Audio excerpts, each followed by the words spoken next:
This step is something that I don't think a lot of people do, but it will save you so much time and stress. Hey friends, I'm Michelle from Cup of Zest, and I'm here to help you party more and stress less. Thanksgiving is coming up, and I've got some tips to help you with your planning. So let's do it. The first thing you have to consider is, how do you want to celebrate Thanksgiving? Have you ever thought of that? Or have you just gone along with the flow? You get to celebrate however you want to. Do you want to go super traditional and do the turkey and the stuffing and all the sides and the pies and, all of it? Or do you want to do something a little untraditional and do maybe a Thanksgiving pizza dance party? I love pizza dance parties. That's what we did for our wedding. So I'm here for whatever you want to do, and I am encouraging you to think outside the box and have fun. Just have fun with it. If you want to go the traditional route, make all those classics that you love, set up a beautiful tablescape, light some candles. Quick tip, make sure your candles at your dinner table are unscented. If they're scented, those smells are gonna overpower the smell of the delicious food, and nobody wants that. If you go non-traditional, you could totally do that Thanksgiving pizza dance party, or you can cook food from another culture, or even just order in the day before, because obviously most people in the US are gonna have the actual Thanksgiving holiday off.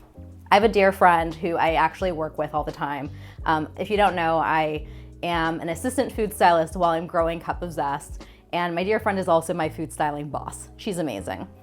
We do Thanksgiving multiple times a year. So we are cooking maybe 5 or 6 turkeys a year and doing multiple spreads. And my friend never does traditional Thanksgiving food because she's around it all year long anyway. With your holiday planning, you also want to consider, how big of a party are you going to host?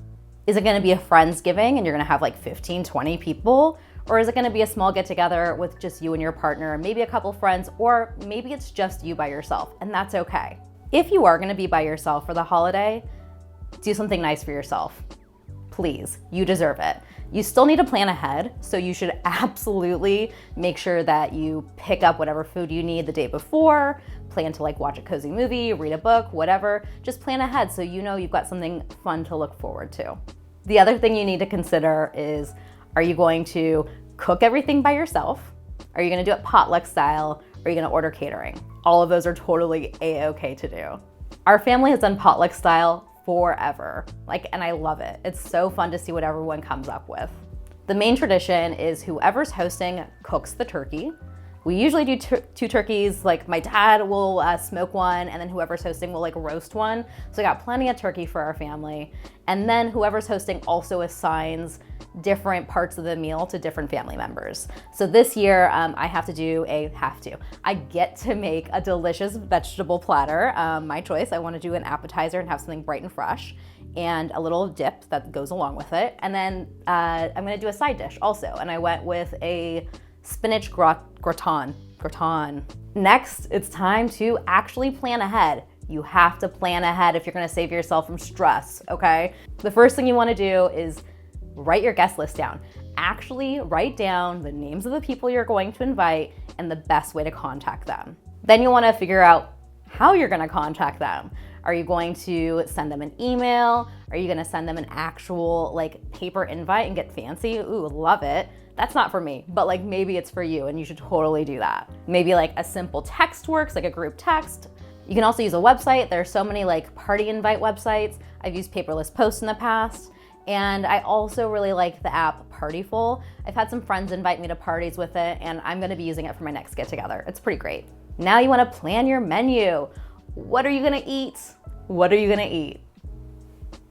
What are you gonna eat? Now, I'm a food blogger. You probably know that. I've had my food blog since 2014. So I recommend that you look at independent publishers and content creators for your recipes. Now, I might hear you complaining already about the long stories or all the ads. Here's the thing. Those long stories were old school. A lot of bloggers now who are writing, independent publishers now, are not including those long stories in their blog posts anymore. In the copy and the stuff in the website posts and the blog posts that you're reading or you're skipping by, most of that information is actually why they tested the recipe that way, a specific way, why they use specific ingredients, where you can find those ingredients. It's all information to help you be successful when making that recipe. And if you don't want to read it, there's a jump to recipe button, and you can just skip down to the recipe. You don't have to look at any of it. It's totally fine. Now let's talk about the ads briefly, I promise. Basically, these independent publishers bring in revenue by you looking at those ads. So you're paying, and supporting these independent publishers by dealing with ads on the website. If you don't want to do that, no big deal. Go get a cookbook from, the library or your local bookstore, or even, pay one of the larger websites a subscription so you can access their recipes. Once you know what you're cooking, you need to write down a list. Now, if you're not cooking anything and you are getting, takeout or are doing catering, you still need to write down what you want and what you need to shop for or supplement with or any of that. You need to write it down. Get it out of your head and write it down somewhere so you have easy access to it. This step is something that I don't think a lot of people do, but it will save you so much time and stress. You need to plan a prep schedule, especially if you are cooking everything by yourself or if you're super busy. What I mean by that is write down every single thing that needs to happen before Thanksgiving or for Thanksgiving. If you need to pick up the catering, if you're picking up pies, or if you need to make pies, write down every little thing that you need to do. And especially if you're cooking, even if you're cooking one dish or multiple dishes, read the recipe a few days in advance and write down every little thing that you can do before the day. Now, if you look at the recipe and you're like, I don't know what I can do ahead of time, here are some tips. You can chop all the veggies. You can measure out your pie dough ingredients. All the dry ingredients can get measured out. You can dry brine your turkey. Love dry brining a turkey. It's the best way to do it. Super juicy that way. You can even make full recipes a day or two before Thanksgiving and have it ready to go. So it's just one less thing that needs to go into the oven on the actual day. So just think through every little thing you can do. You can even pre-batch and make some cocktails too if you want, or mocktails, go for it. And then it's time to start cooking. Go ahead, get to it, use that prep list you made, start crossing off those things that you get done, give yourself a high five, and know that you're gonna be successful because you planned ahead. And at least you're gonna reduce some of your stress, I promise you. Plan ahead, stress goes down. So I'm gonna give you an example of what I'm doing for Thanksgiving for a Thanksgiving family potluck. I am going to be doing some veggies and my whipped garlic herb dip. And then I'm also making the spinach gratin from Grandbaby Cakes. So a couple days before, actually I think on Monday, I'm gonna do my shopping. And then Wednesday, I'm gonna start cooking. Wednesday morning, I'm gonna start with a spinach gratin first. That's the first thing I'm gonna do. In the recipe, there are tips on how to make it ahead of time. So I'm gonna follow those, whatever's written there. I don't remember right now. I think it's something about making the base and then saving the topping, but I'll look back at the recipe card and do it that way. And then for my veggies and my dip, I'm gonna go ahead and chop all my veggies on Wednesday, wrap them up in damp paper towels. I'll probably do carrots, celery, cucumber. I don't know, that's probably it. Keep it simple. And then I'll also make the dip fully because that can be made a couple days in advance as well. And then I'll be set and it'll be great. And one more tip, this one's super important. This one's probably the most important tip I can give you. If something goes wrong with your cooking, with your recipe, whatever you're making, or with anything in your day, take a big deep breath and know it's gonna be okay.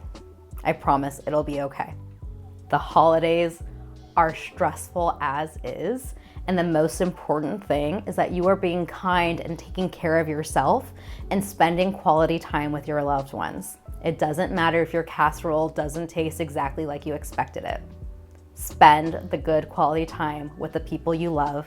And again, if you are alone, take good care of yourself because you deserve it. Okay, friends, I hope these tips will help you keep the stress down this Thanksgiving. If you have any tips you want to share with the community, leave them in the comments below. We want to hear all of them. Happy Thanksgiving and happy partying. Bye.